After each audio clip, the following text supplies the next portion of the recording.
the #1 Costa Rica real estate and investment podcast, bringing you experts from all over Costa Rica.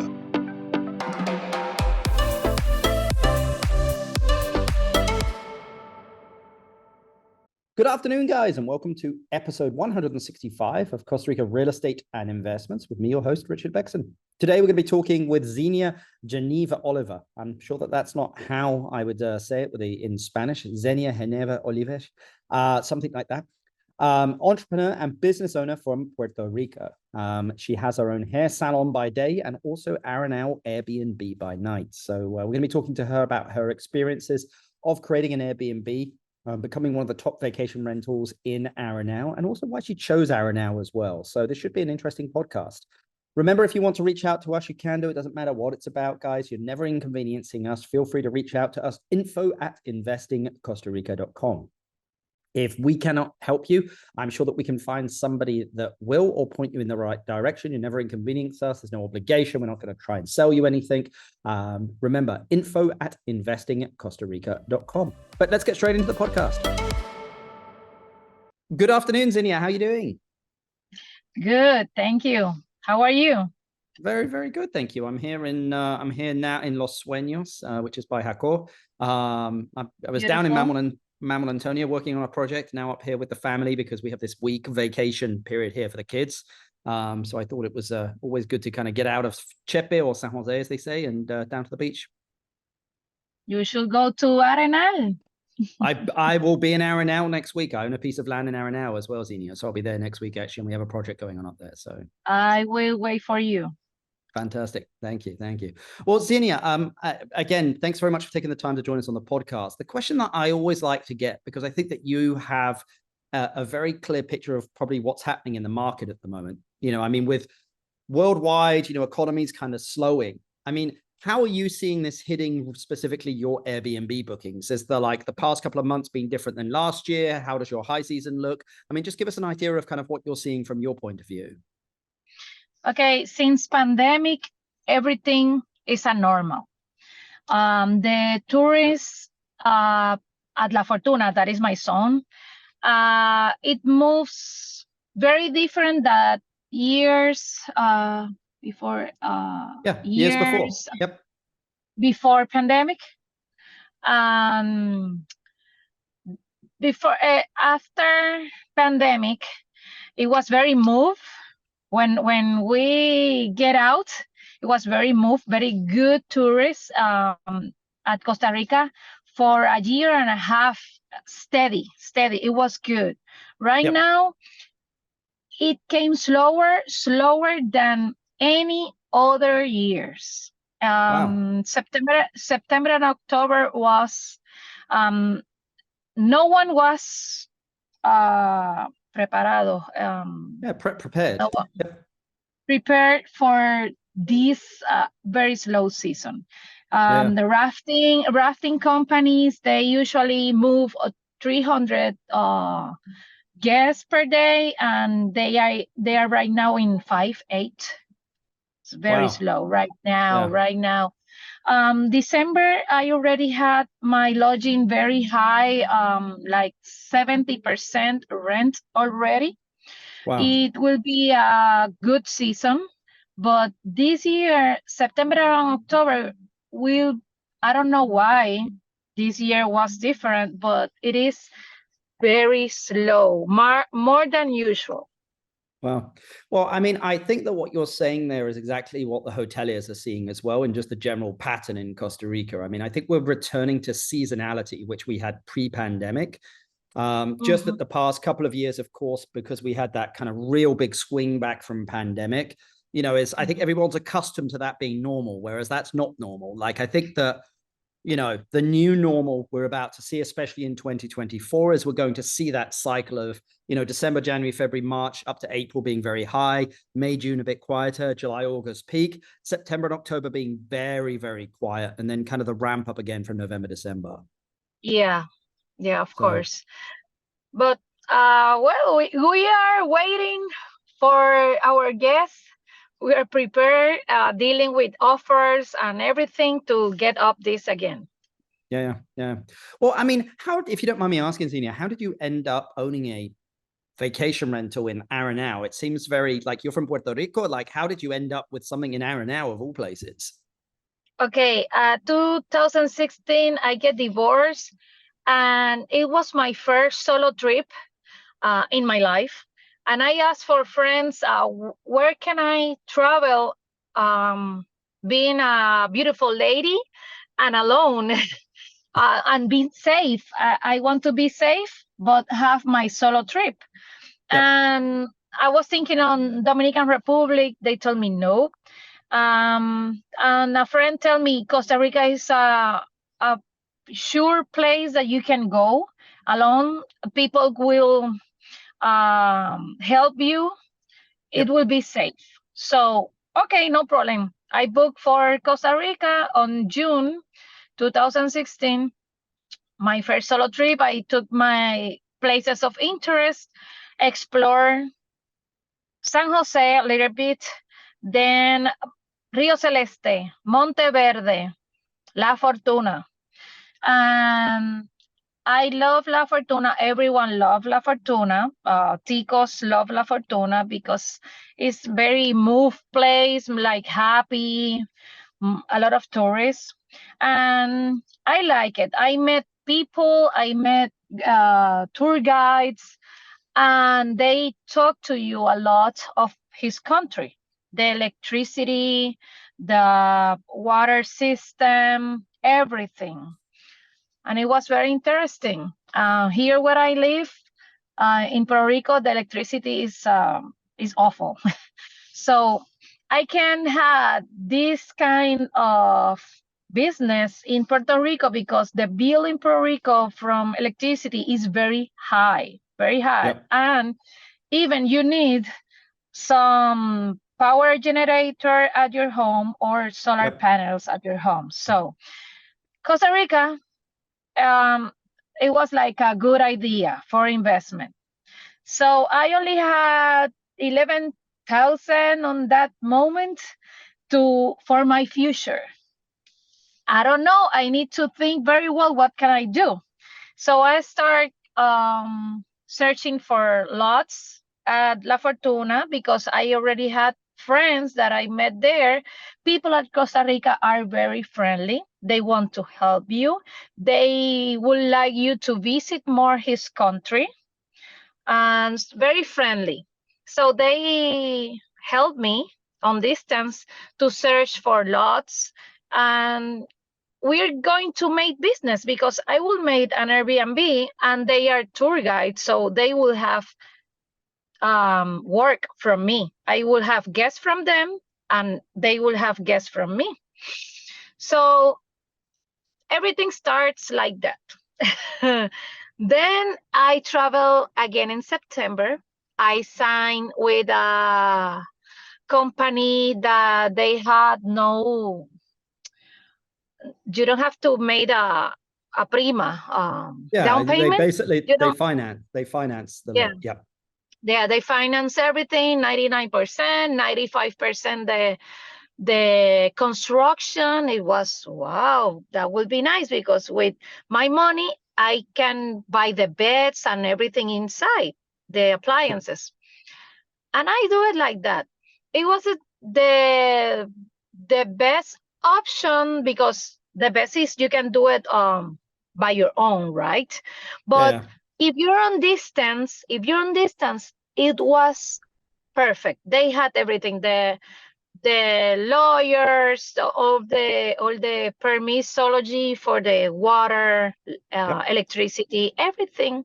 So for someone that is outside Costa Rica, it was a very good option and will not change anything that I'd already made. You wouldn't change And anything. Meaning, if you could go no, back and tell yourself something, you would never change anything. no, Not because even in the design of the home or a bigger pool or anything like that. no, I designed at home. They send you a prototype and I made the changes and I designed it by myself like I wanted. I like the place that it is. I bought, that is the best, I think is the best thing that you should know, that sometimes Americans don't think on that. Costa Rica still had a lot of streets on road, not Like on with dirt asphalt. roads. Yep, and like Yeah, dirt roads. Yep. yeah. And Americans don't like that. But if you're smart, you need to buy on that moment, because it is on a lower price. And Yep. then in some years, they will go with asphalt. You will take advantage of that because your property will have an income. And it is the best way to buy when it's still on road, I think.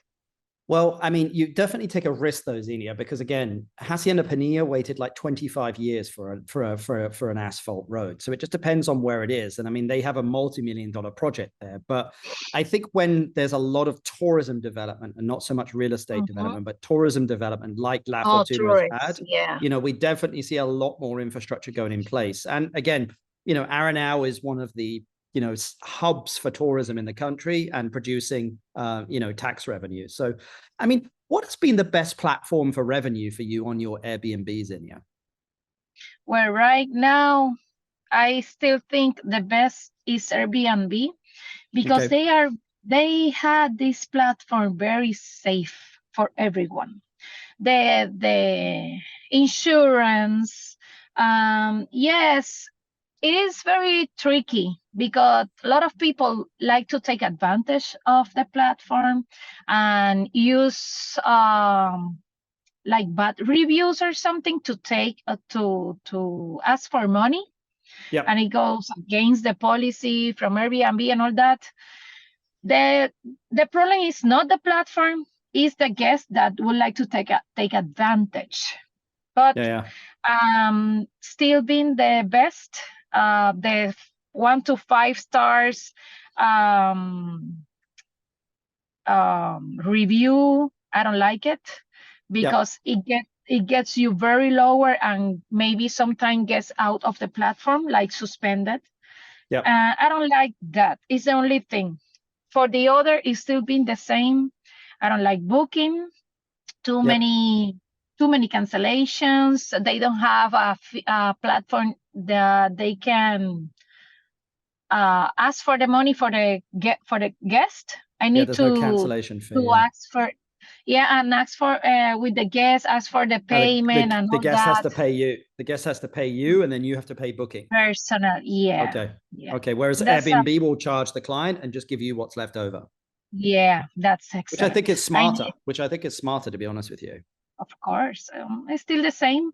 It's still the best right now. Airbnb is still being the best. Of course, if you are thinking on Costa Rica for an investment is something that you need to move your money. You need to take a tourist place. I will not go to a mountain without tourists, because you will not have too much income. You need a place that can move with a lot of tourists. For that reason, I choose La Fortuna. Some people choose Guanacaste. I don't think on Guanacaste because it's expensive already. And sobrepoblado, like it's too much people. There's too many people. But the demand is still there. I mean, the great thing about La Fortuna again is that there is not much luxury Airbnb there. Everything is very basic. It's being very organic. But the hotels there are very luxurious, like Tavacon and Morada Nayada. Like there are some very high-end hotels there, the Springs. But I mean, what advice would you give anyone looking to what tips would you give to people looking to invest in Costa Rica? What they should look for that? What they should look for La Fortuna? Well, I mean, what advice would you give? Like if a friend came to you, Xenia, and said, look, I'm looking to invest in Costa Rica. I want to do something similar to what you would do. What advice would you give them? What would you tell them? Like, be careful of this, do this, don't do this. I will choose La Fortuna every single time because I like the people there. they still have values. Yep. I can't talk bad about any employee that I had. Everyone are very good people and honest. They like to work. You can buy them with money. They like to work. They like to serve. You can treat them like, I will bring you money, like you will serve me. No, they don't like that. They help you because they have a compromise with you. And I took La Fortuna for that, as is a place that I really know from Costa Rica, that I can tell you, I know La Fortuna like 100%. The employees are the machine on your work. More like me, that I don't live at Costa Rica, I live in Puerto Rico. So they are my machine. They don't steal. They take care of your business like his own. I'm very happy with the people at Costa Rica. That's something that I recommend anywhere. I can say that from Colombia. I can say that from Dominican Republic. For that reason, I like Costa Rica. I recommend it because of the energy too. Yep. Wi-Fi is very steady too. This is very good. So if I compare to Puerto Rico, I prefer Costa Rica. Puerto Rico had more beautiful beaches, and I love this. But for business, like I do, I choose Costa Rica. Yeah, I mean, we had an office in Panama for many years, and it was very difficult to do business in Panama just because of the people.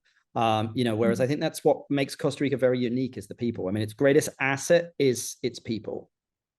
Yeah.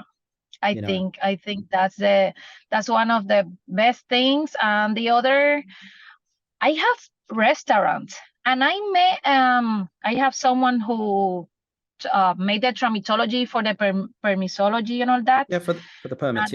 And everything is very fast. The permissions. Yeah, for everything is very fast. I had permissions for everything on the restaurant. At Puerto Rico, I still waiting for that, and a lot of money.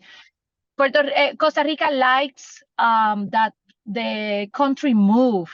They bring you easy because they want to. They take taxes. We move the money, the market. Not make you difficult. Well, Xenia, how have you found banking in Costa Rica? Because a lot of people find it very difficult to open a bank account, in Costa Rica and then just manage that account. I mean, what was your experience with that? It is very difficult. I opened the 2016 because the people, when I made the business for the house, they helped me. They helped me to open the account because they need that I can make the payments to them.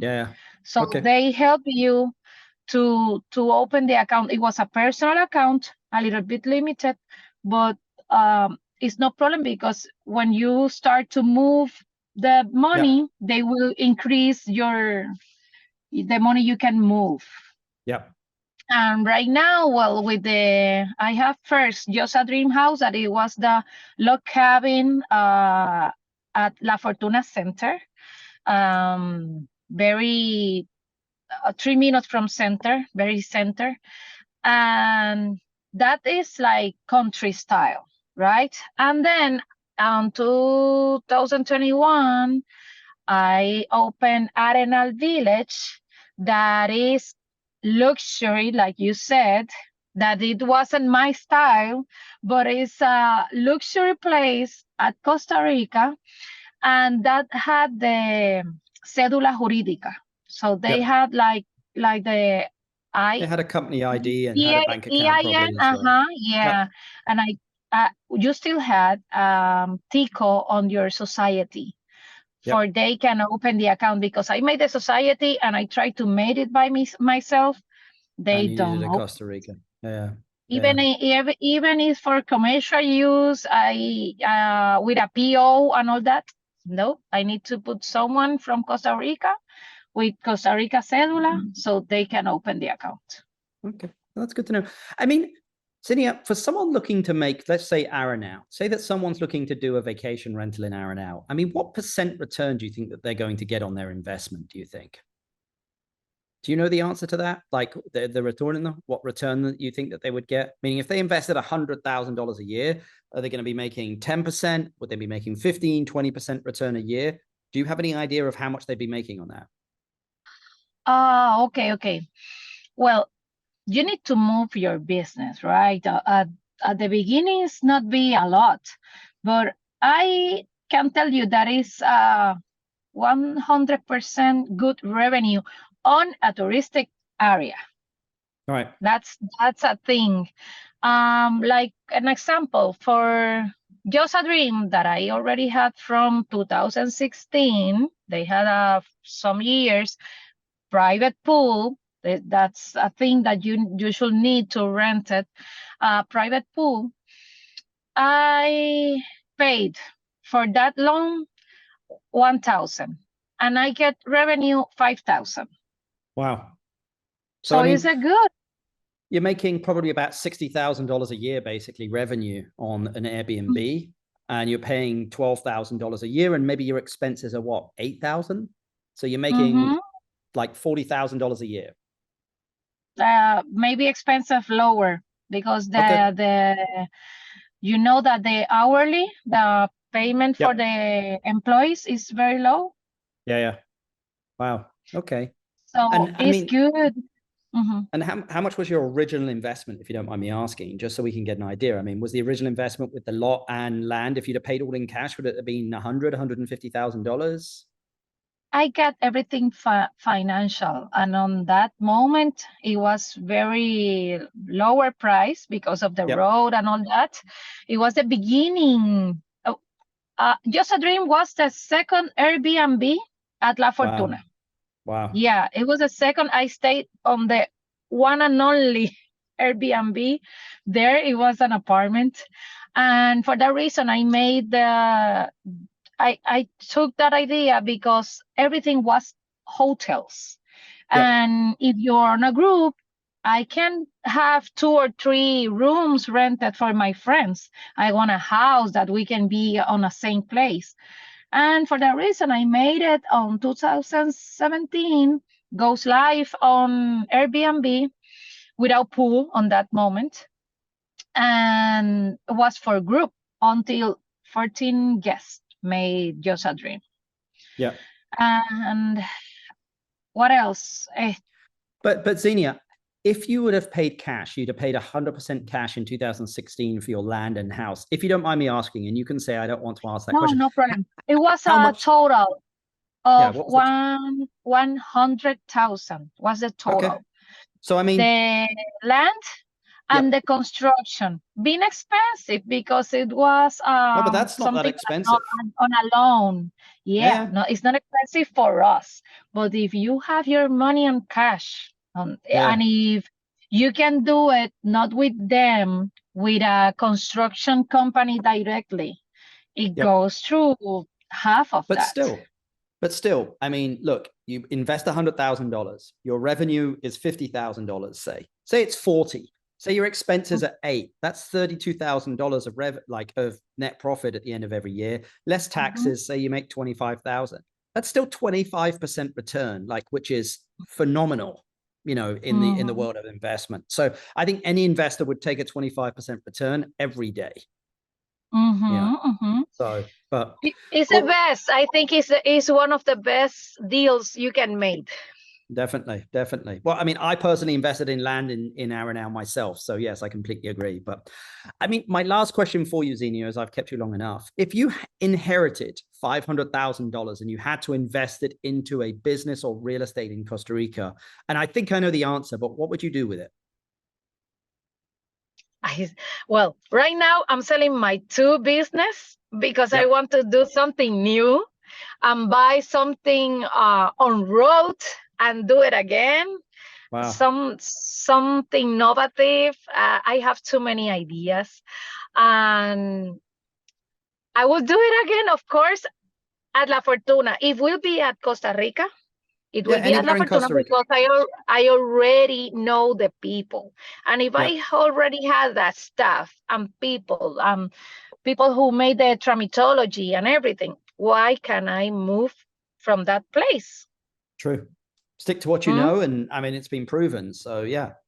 Yeah, and it's touristic place, always has the movement. I have deals with all the companies from rafting, zip lines. We are all friends.